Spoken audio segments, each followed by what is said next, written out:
सभा में बैठा हुआ अधर्म को देख रहा है और सुन रहा है, तो वो भी वैसे ही दंड का अधिकारी होगा जैसे भीष्म पितामह और द्रोणाचार्य हुए।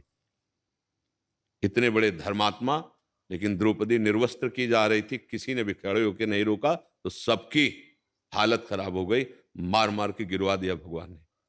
6 महीना बाणों की सैया में भीष्म पितामह रहे, गर्दन उतरवा ली धृष्टद्युम्न से कह के, अस्वस्थामा हतो, बस इसी शब्द ने उनको बेशुद्ध कर दिया। गर्दन उतरवा ली, दौड़ करके धृष्टद्युम्न ने काट ली गर्दन द्रोणाचार्य जी की। इतने बड़े महात्मा धनुर्धर की ऐसी दुर्गति, क्योंकि उस सभा में बैठे थे, जिस सभा में एक महान पतिव्रता देवी निर्वस्त्र की जा रही थी। अग्निकुंड से प्रकट हुई द्रौपदी जी हैं, कोई साधारण माता पिता से प्रकट हुई नहीं, साक्षात अग्निकुंड यज्ञ कुंड से प्रकट हुई देवी है। ऐसी देवी का उपहास वो पूछ रही थी चिल्ला चिल्ला के, क्या ये धर्म है? पर कोई उत्तर नहीं दे रहा था। जितने उत्तर नहीं दे रहे थे सबको दंड मिला।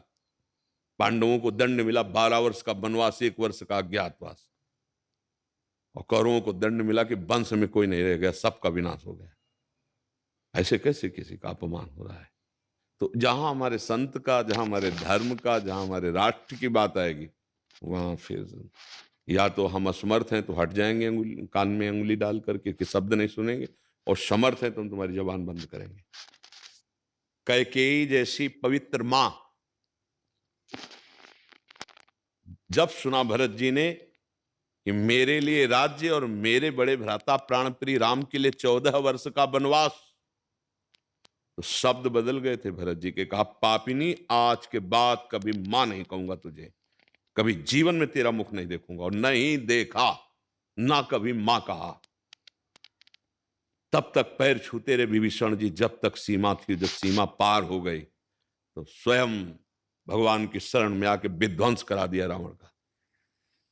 प्रहलाद जी तब तक, जब तक देखा हरि निंदा नहीं कर रहा, तब तक पिताश्री का, जब हरि निंदा की तो कहा, दैत्यराज, तू क्या समझ, 5 वर्ष का बालक त्रिभुवनपति हिरण्यकश्यप, तू क्या समझता है? सर्वनाश कर दिया हिरण्यकश्यप को, फाड़ के फेंक दिया भगवान ने अंतिम समय तक, कुछ बाल बांका भी नहीं कर पाया।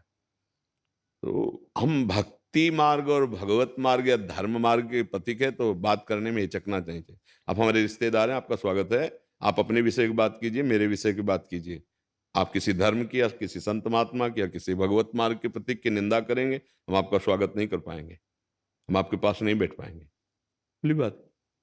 उसमें नहीं था, मान लो पिता है या कोई भी है, आप धर्मयुक्त वार्ता कीजिए तो हम सुन लेंगे। लेकिन आप अगर चाहें कि अधर्मयुक्त वार्ता करें और निंदा करें, धर्म विरुद्ध आचरण करें, हम आपको बर्दाश्त नहीं कर पाएंगे, हम आपसे दूरी बना लेंगे, कोई भी हो।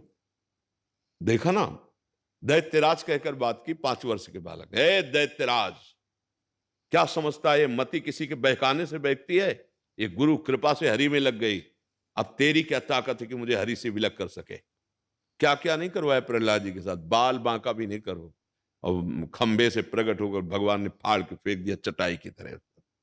हिरण्यकश्यप त्रिभुवनपति, अगर दहाड़ दे, भुजा ठोक दे, तो बड़े बड़े लोकपाल घुटनों पे आ जाए, सब महाबली। भगवान ने ऐसे हर वरदान को काट के, जय जो जो वरदान मांगे थे सबको फेल करके फाड़ के फेंक दिया। और 5 वर्ष का प्रहलाद भक्तराज पदवी को प्राप्त हुआ। वो पिता पिता नहीं, वो माता माता नहीं, वो गुरु गुरु नहीं, वो शिष्य शिष्य नहीं, वो मित्र मित्र नहीं, वो संबंधी संबंधी नहीं, जो मुझे भगवान की निंदा सुनाए और भगवान से विमुख कर दे। नहीं, तजेव पिता प्रहलाद विभीषण बंधु भरत महतारी, गुरुबल तजेव कंत ब्रज बनितन भेमुद मंगल कारी, जाके प्रिय राम वैदेही तजिए ताहि कोटि बैरिसम जद्यप परम स्नेही। ये भगवत मार्ग है और धर्म मार्ग है।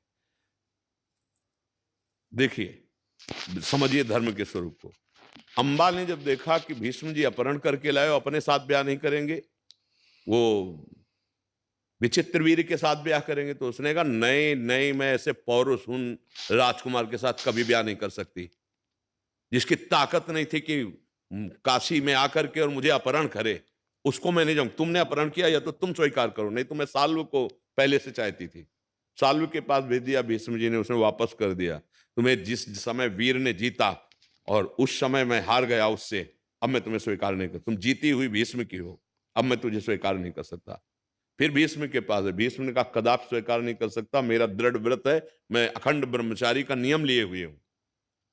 अब वो इसी खोज में कि कौन मेरी बात को मनवावे भीष्म जी से, तो गुरु के पास भगवान परशुराम गुरु हैं।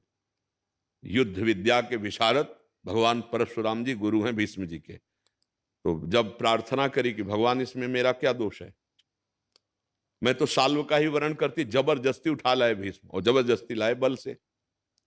काशी में चैलेंज करके लाए थे कि मैं हस्तिनापुर महाराज ने इस विचित्र वीर के लिए तुम तीनों का अपहरण करता हूं, किसी की ताकत हो। बहुत युद्ध हुआ, सबको परास्त करके अपहरण करके लाए थे। कहा था मैं विचित्र वीर के लिए ले जा रहा हूं। अंबा ने कहा कि उन्होंने अपहरण किया, वो करते, उन्होंने तो किया नहीं, और साल्व ने स्वीकार नहीं किया। भगवान, मैं एक बार उसको परास्त होना देखना चाहती हूँ, वो आपका शिष्य है, यदि आप आज्ञा से दीजिए उनको या युद्ध कीजिए, मैं आपकी शरण में हूं। भगवान परशुराम ने कहा, आज तक जो शरण में आया मैं उसका त्याग नहीं किया, ये शरणागति का लक्षण। अब मैं प्रयास करता हूं तुम्हारी मन की वृत्ति के अनुसार मैं तुम्हें संतुष्ट कर पाऊं। चलो, साथ गए, भीष्म जी से कहा, तो ये धर्म का विषय, तुम हमारे शिष्य हो, हमारी आज्ञा अंबा को स्वीकार करो। उनका भगवान, ये नियम हम आजीवन के लिए ले चुके हैं, पूरा विश्व जानता है कि भीष्म अपनी प्रतिज्ञा से कभी टलते नहीं। मैं अखंड बाल ब्रह्मचारी आजीवन ब्रह्मचर्य का नियम ले चुका हूं, मैं कैसे स्वीकार कर सकता हूं इस स्त्री को।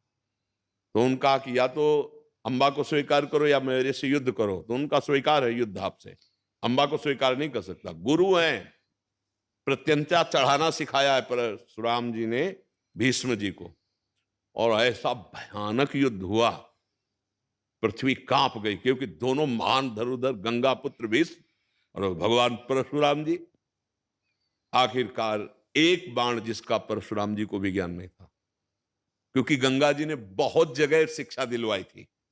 अद्वितीय वीर भीष्म जी, जे भी उन्होंने उस बाण को संधान किया, आठों वसु प्रकट हुए। उनका नए नए नए गुरु का ऐसा अपमान नहीं। ये बाण मार दिया तो परशुराम जी ने, और परशुराम जी भगवान के अवतार है, वह अब भी विराजमान है। भी बाण नीचे उतारो तो उनका नहीं, छात्र धर्म के अनुसार मैं अपने गुरु से युद्ध कर रहा हूं। जब युद्ध करने जाते थे, कई दिन हुआ, 20वें दिन युद्ध हुआ, तो पहले 7 परिक्रमा करते थे गुरु के रथ के, साष्टांग दंडवत होते थे, और कहते थे विजय श्री का आशीर्वाद दीजिए। तो कहते थे मेरे से तो युद्ध करना, विजय श्री का आशीर्वाद कैसे दे सकता हूं तेरे को। हाँ ठीक है, तो स्वस्थ होकर के जितनी विद्या जानता है मेरे से युद्ध कर, मैं यही तुझे आदेश करता हूं। रोज ऐसा होता था। वो गुरु महिमा को नहीं टाला, लेकिन अपने नियम को, अपने धर्म का पालन करने के लिए गुरु से भी युद्ध कर लिया। फिर आखिरकार सब देवताओं ने, देवर्षि नारद जी ने, बड़े बड़े ऋषियों ने परशुराम जी से कहा, आप अपना रथ पीछे करो, तभी अगर ये बाण संधान हो गया तो महाराज आपका बचना असंभव। तो उन्होंने अपना रथ थोड़ा पीछे किया, सो भीष्म जी उतर गए, साष्टांग दंडवत किया गुरुदेव। तो उन्होंने अम्बा से कहा, हमारी बस लेंगे, तुम्हें जो मनावे सो करो जा करके, और चले गए।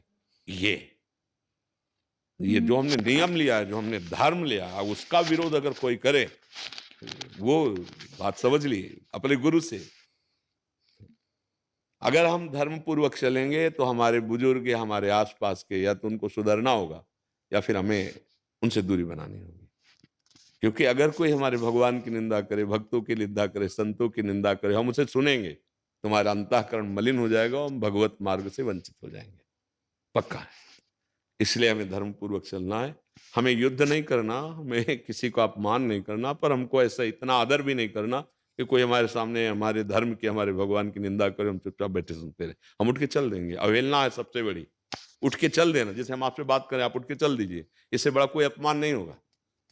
अवहेलना हो गई उसकी। तो अगर कोई धर्म विरुद्ध वार्ता करता है, कोई भी हो, तो हम उस सभा से उठ के चल दें।